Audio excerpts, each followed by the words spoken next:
What if the reason you're not rich isn't bad luck or lack of talent? It's you silently sabotaging your own wealth.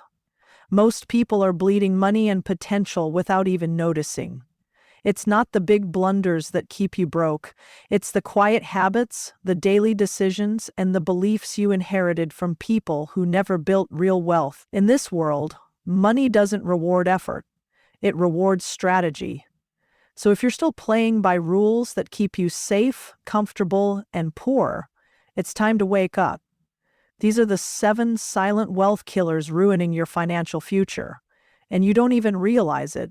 Everyone wants to be wealthy, but very few are willing to be uncomfortable. That's the real gap. It's not intelligence, not luck, not talent. It's how much discomfort you're willing to endure while others are chasing convenience. See, comfort is seductive. It feels good, it's easy, it's safe. But wealth lives on the other side of discomfort. You can't build anything great by staying in your comfort zone. That's where average lives. That's where dreams go to die quietly under a blanket of good intentions and maybe next year. You want freedom? Then stop making decisions based on what feels good in the moment and start choosing what feels right for your future. The people who build real wealth, the kind that lets them walk away from jobs, buy back their time, take care of their family for generations. They made sacrifices when no one was watching. They made the uncomfortable call. They showed up when they didn't feel like it. They said no when everyone else was saying yes. But most people aren't willing to sit in that discomfort. They want the reward without the resistance. They want the return without the risk. So they do just enough to feel productive, but not enough to actually change their life. They read books, but they don't act. They listen to podcasts, but they don't build. They have ideas, but no execution. And then they wonder why nothing changes year after year. Discomfort is the price you pay to become someone new. It's not a punishment. It's the tuition fee of transformation. Every time you push through that awkward conversation, that painful failure, that tough decision, you're building muscle, financial muscle, mental muscle, and every time you avoid it, you're reinforcing the identity of someone who stays small. You think you're stuck because of your circumstances, but really you're stuck because you're choosing comfort over commitment. You're saying yes to easy and no to growth. You're hitting snooze on your potential because it's more comfortable to scroll, to binge, to wait. But comfort will never give you the life you actually want. It will only give you the illusion of control. You want to know where your life is headed? Look at what you avoid. Do you avoid learning about money because it makes you feel overwhelmed? That's exactly where your breakthrough lies. Do you avoid building something on the side because you're scared it won't work? That's the path to freedom. Discomfort isn't the enemy. Discomfort is the compass. It's pointing you to the areas where growth is hiding in plain sight. Most people think they need a perfect plan to get started. That's just another comfort trap disguised as preparation. You don't need a perfect plan. You need courage. You need to move before you're ready. You need to get into rooms that make you feel underqualified, because that's how you rise. No one builds resilience by staying where they're already confident. You build resilience by stretching yourself, failing forward, and getting back up smarter. So if you're wondering why you're not further along, why your money isn't growing, why your dreams feel distant, it's probably because you've been choosing what's comfortable instead of what's necessary. And no one drifts into wealth. You fight for it, you stretch for it, you become someone different for it. And that transformation only happens when you stop avoiding the discomfort and start walking straight into it. That's the difference between those who wish and those who win. Most people are stuck in this trap, and they don't even know it. They wake up, clock in, work their hours, and clock out. It feels productive. It feels responsible. But what they don't realize is that they've tied their entire financial life to a system that was never designed to create wealth, just survival. Trading time for money is one of the most seductive traps because it looks like progress. You work, you get paid. You work more, you get paid more. It feels fair. But it's a lie. Because the minute you stop working, the money stops too. Think about it. There are only 24 hours in a day. Even if you were the hardest worker in the room, even if you burned the candle at both ends, there's a limit. There's a ceiling you can't break through unless you start leveraging something more powerful than time, like systems, skills, ownership, and automation. That's what separates people who build wealth from people who just make a living. Wealth isn't made by working more hours. It's made by owning the outcome of your work. See, the wealthy think differently. They ask, how can I do the work once and get paid over and over again? They build something. A business, a piece of content, a rental property, an online course, an investment portfolio, and it keeps working long after they've stopped. It's like planting a seed that grows into a tree, and then the tree gives fruit every season without being replanted. They're not chasing the next paycheck. They're building money machines. And here's the part most people miss. It's not just about making more money. It's about buying back your time. Because when your income depends entirely on you showing up, you don't own your life. Your job does.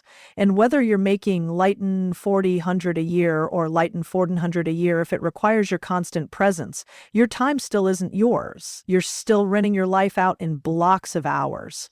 You don't build freedom by earning more. You build freedom by owning what earns. The middle-class mindset tells you to go to school, get a job, work hard, climb the ladder. But what happens when you reach the top of that ladder and realize it's leaning against the wrong wall?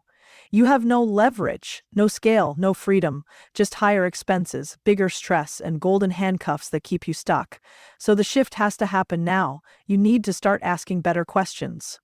Instead of asking, how can I earn more per hour? Ask, how can I earn while I sleep? Instead of saying, I don't have time, say, where can I create systems that free my time? Start small if you have to. Build a side hustle, create something digital, learn to invest, partner in a deal, document your skills online, but stop selling the most limited resource you have, your time, for the one thing they can print more of, money.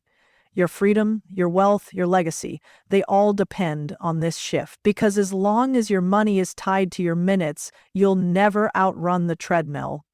And the truth is, they've built the system to keep you on it.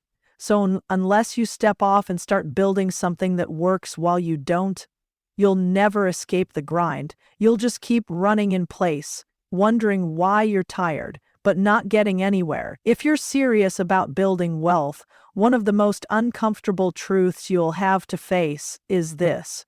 Your circle may be holding you back more than any economic condition, government policy, or bad break ever could. And the worst part, you probably don't even realize it's happening. Most people surround themselves with individuals who reinforce their current level, not those who challenge it. It feels good to be around people who validate your habits, your decisions, your comfort zone. But let me tell you, comfort doesn't grow your net worth. You need to take a brutally honest look at who you're letting influence your mindset every single day. Because money is not just about spreadsheets and strategies, it's about psychology. And psychology is contagious.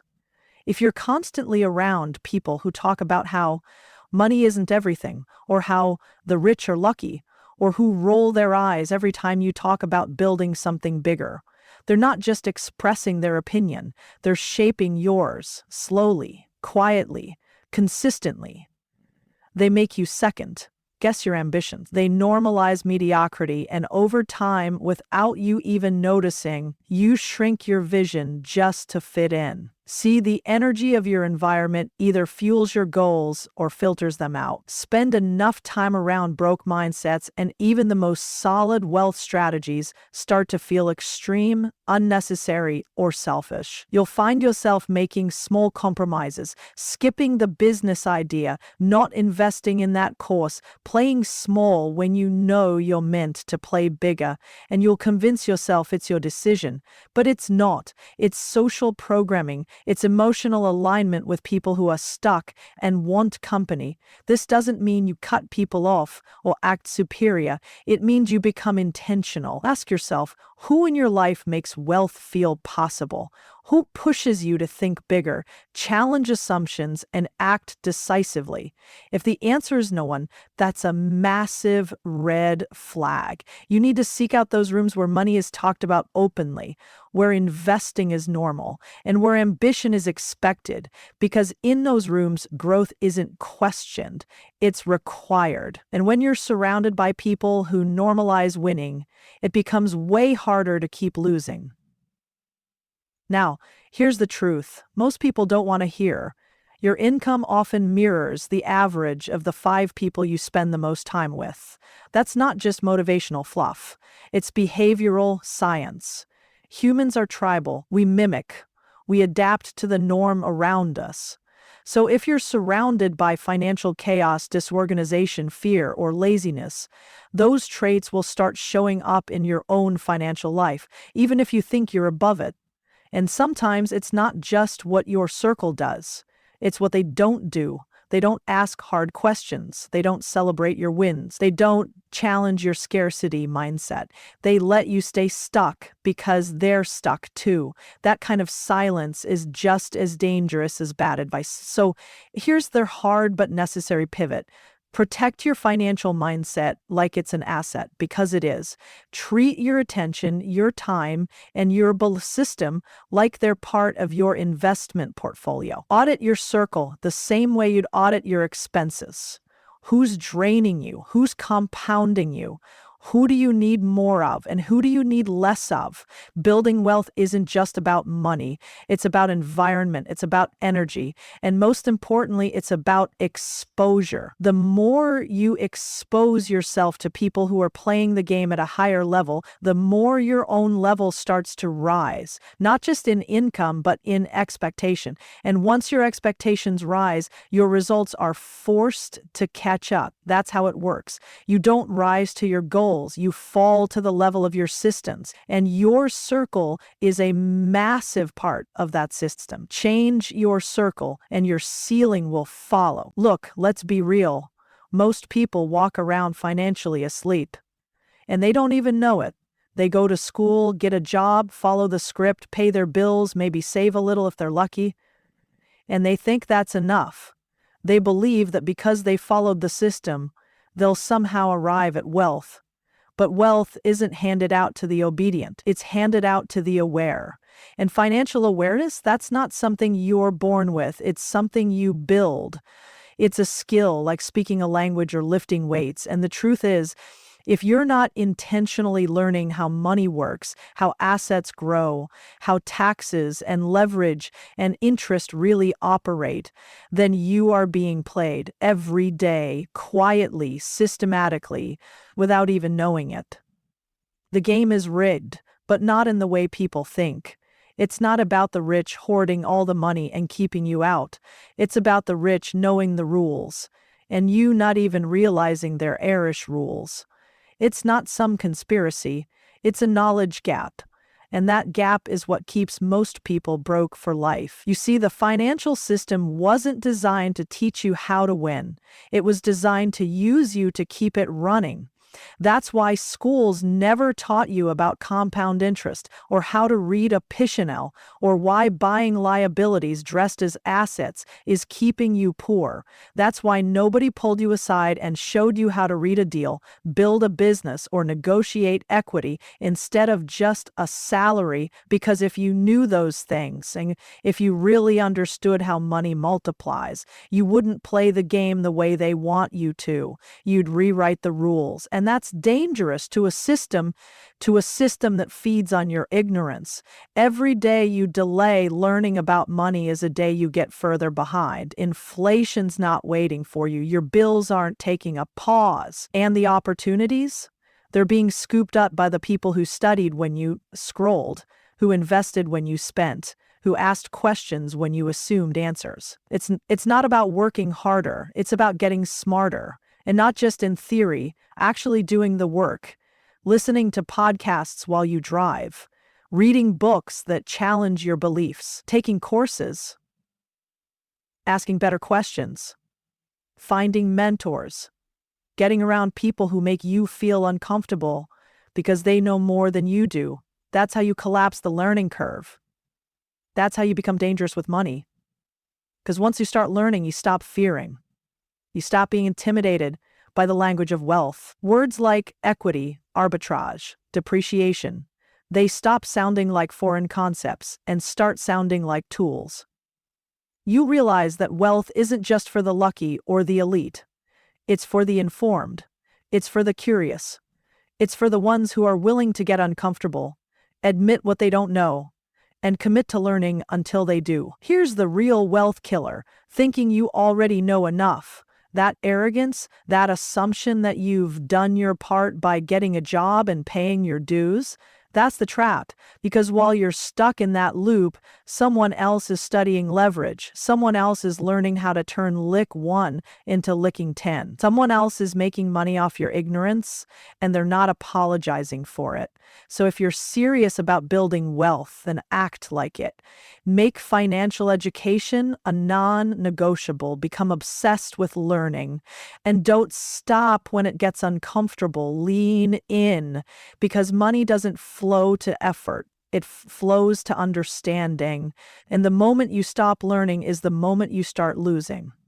Picture this. You've had a brutal week. The boss breathed fire down your neck. Traffic felt like purgatory.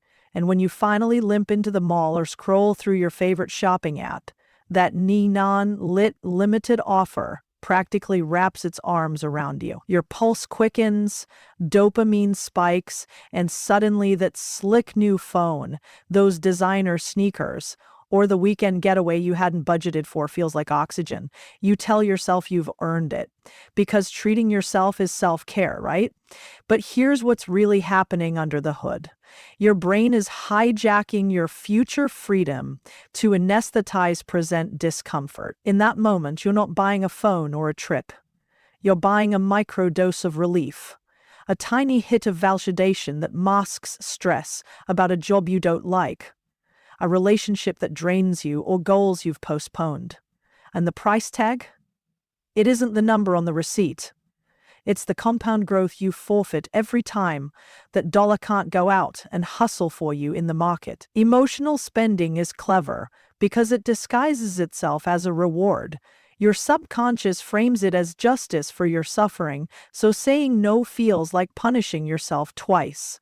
Retailers, algorithms, and social media feeds know this and orchestrate friction, free checkouts, one-click pay, flash sales, and countdown timers to shorten the gap between the emotional trigger and the purchase. They're not selling products. They're leasing out tiny bursts of serotonin for a fee that keeps accruing interest long after the chemical high subsides. The worst part? That neurological loop becomes a habit.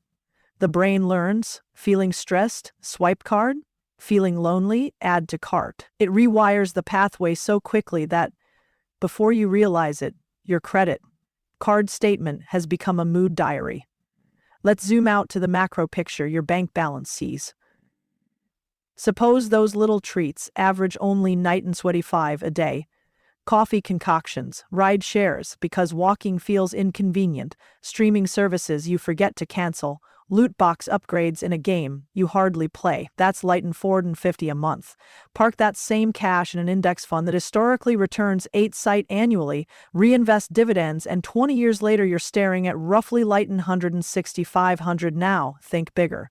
Every time you say yes to spontaneous brunches, impulse gadgets, or the latest get-rich-quick crypto token, you say no to stocking your own arsenal of cash-flowing assets. Assets don't judge you, they don't ghost you, they don't break up with you, they just pay you over and over while you sleep. So ask, is that fleeting dopamine hit worth forgoing rental income from a duplex, shares in a boring but reliable utility company, or equity in your own side venture? Because those assets could be underwriting your future vacations rather than chaining you to a desk scrolling for temporary escape. I get it. Discipline sounds like deprivation, but real discipline is radical self-respect. It's looking the 9-year older version of yourself in the eye and saying, I had your back when the world tried to sell me distractions. It's rewriting the narrative that spending equals joy. Joy doesn't come from objects. It comes from options. The option to walk away from toxic work, to fund your parents' retirement, to donate anonymously to causes that light you up, to take 6 months off and write that novel. Every impulse purchase quietly severs one of those options. Start small but surgically. Install a mandatory 24-hour cooling off rule before non-essential buys. Set an automatic transfer that siphons your good money straight into an investment account the moment your paycheck lands, so that by the time you feel the itch to buy, the lion's share is already on a compound interest mission. Replace the emotional cue. When stress spikes, hit the gym, meditate, call a mentor, or map out a business idea. Anything that builds rather than bleeds you. Track your discretionary spending weekly. Awareness alone shrinks the leak. And celebrate wins that truly matter. The first $1,000 in dividends, the loan you paid off early, the emergency fund that now covers 6 months of life. Each milestone is proof that freedom feels better than any receipt ever could. Money should be a soldier in your army, not a bandage on your wounds. Stop trading tomorrow's sovereignty for today's sedatives. Guard every dollar like it's a vote for the life you actually want. Because it is. Most people think going broke happens in big dramatic moments, like losing your job, gambling it all, or making one terrible investment. But that's not usually how it works. The truth is, wealth rarely dies with a bang. It dies slowly, quietly, and often without you realizing you're the one pulling the trigger. And one of the most dangerous ways we do that, emotional spending. The kind that sneaks in when you're stressed, when you're bored, when you feel like life owes you something. So you tap your card, swipe your phone, or click buy now to feel better. For a moment. We're constantly being told we deserve to treat ourselves. We see it everywhere. On ads, in posts, in the language we use with each other. You've had a hard day, you earned it. Go ahead, you deserve this. But here's the problem. When that moment of comfort becomes a pattern, it becomes a habit. And that habit becomes a lifestyle. Now you're no longer just spending money, you're using money to cope. And when money becomes your emotional therapist, your bank account becomes the patient on life support. Most people think emotional spending is just a minor indulgence here and there. But what they don't see is the long-term cost. That night and 10 coffee isn't just night and 10. It's night and 10 that isn't going into your business idea, into assets, into your future. That weekend shopping spree after a rough week isn't just a reset, it's a withdrawal from your freedom fund, because every dollar you spend emotionally is one less dollar working for you, one less seed planted, one less step toward freedom. And the most dangerous part is that emotional spending doesn't feel reckless in the moment. It feels like self-care. But real self-care doesn't create financial stress. Real self-care doesn't keep you stuck at a job you hate because you're always broke. Real self-care is saying no to the impulse and yes to the life you're trying to build. I've seen people making 6 figures who still live paycheck to paycheck, not because they don't make enough, but because they spend like their emotions own their wallet. They reward themselves for surviving the week instead of building a life they don't need a break from. And they justify it all with, well, it's not that much. Edgy, but add up those. Not that much moments over 5 years, and you'll find the down payment on a house, the capital for a business, or the investment portfolio that could have set them free. And here's the other thing. They're not spending money to buy value. They're spending to avoid feeling. Avoiding boredom, loneliness, insecurity, stress. They're buying distractions. They're buying silence. They're buying a temporary high. And when that wears off, the feeling is still there. Only now it's compounded by guilt, financial pressure, and a little less progress. So what's the fix? It's not never spending. It's spending consciously. It's asking yourself, Does this move me closer to who I want to be? Or is it just numbing who I am right now? E.g., it's shifting from impulse to intention, from emotional relief to strategic reward. You don't have to be a robot. You just have to stop being ruled by your mood. Because money, when used emotionally, controls you. But when used intentionally, it sets you free. And freedom, not comfort, is the goal.